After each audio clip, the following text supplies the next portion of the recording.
I'm joined now by John Herbst, former U.S. ambassador to Ukraine and senior director for the Eurasia Center at the Atlantic Council. Thanks for joining us, sir. We do appreciate your time. Happy to be here. My first question to you, for starters, what does this announcement by Russia signal? Well, this is one more example of Putin using nuclear weapons to threaten not just Ukraine, but also the West, so that we stop providing Ukraine the weapons to defend itself against Moscow's war crimes of aggression. And, Putin says, he said over the weekend, this is no different than what the United States has been doing. He says the U.S. has nuclear weapons stored in Europe. What do you make of that? Is that an apples to apples comparison here?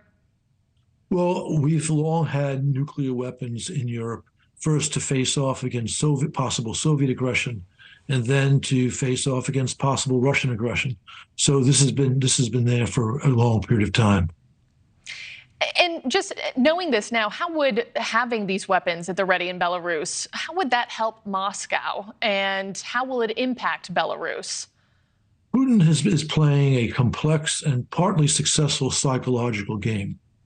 He has been suggesting, as his military fails in Ukraine, that, in fact, he might use all methods of Russian power, including nuclear weapons, to achieve his aims. And this has, in fact, at times persuaded the Biden administration not to send weapons that Ukraine needs to win this war. Also, this has raised the specter of a nuclear exchange at some point in the future, when the chance of Putin actually using nukes the chances are very, very slight. So this is one more example of him playing this game to bluff us. Mm-hmm. Were you surprised by this at all? I mean, when this news broke this weekend, it seems like something he would pull out of his playbook. Maybe you're not surprised. What did you think when it first broke? There's no surprise at all. It's worth pointing out that 10 or 11 months ago, when it became clear that Finland and Sweden wanted to join NATO, Putin said, well, this may require a nuclear response. Finland and Sweden are well on the way to becoming members of NATO, and we're not seeing that nuclear response. But again, Putin likes to throw this threat around because he feels it can help him achieve at least certain tactical objectives. Mm-hmm.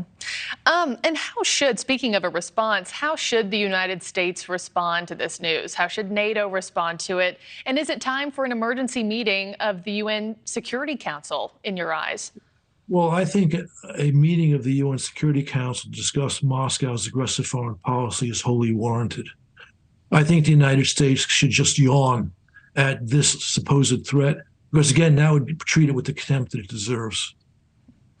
And is this just a scare tactic, as an advisor to Ukraine's president is suggesting, or is this something more sinister and serious than that? Again, Putin has projected the image for literally 20 years that if he's ever in trouble, in other words, he's facing foreign policy defeat, he's like a rat in a corner who will lash out. This is an elaborate metaphor designed to intimidate the United States. What he's doing in Belarus is one more example of that. The proper response is to point out that we have nukes too, that, as the retired Russian General Brzezinski said on Russian TV, of course, Russia would not use nukes in Ukraine. It would only use nukes if NATO is in fact threatening Russia itself. We need to understand that and act appropriately.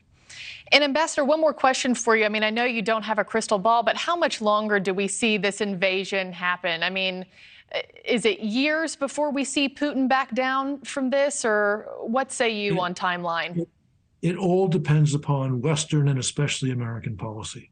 I have no doubt that if we give Ukraine, especially the longer range artillery and rockets that it's asking for, the Ukrainians can deliver a crushing blow to Russian forces in the south and make Putin think seriously about a just peace, withdrawing his troops from most, if not all, of Ukraine.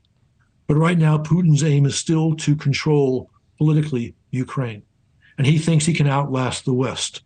I think he's wrong, but a stronger policy now would persuade him faster that he cannot achieve his objectives. Yeah. Ambassador John Herbst, thank you so much for your time, sir. Appreciate you joining us on a Monday. Well, thank you for watching. Go to newsnationnow.com to find NewsNation on your television provider. And don't forget to click the red subscribe button below to get more of NewsNation's fact-driven, unbiased coverage.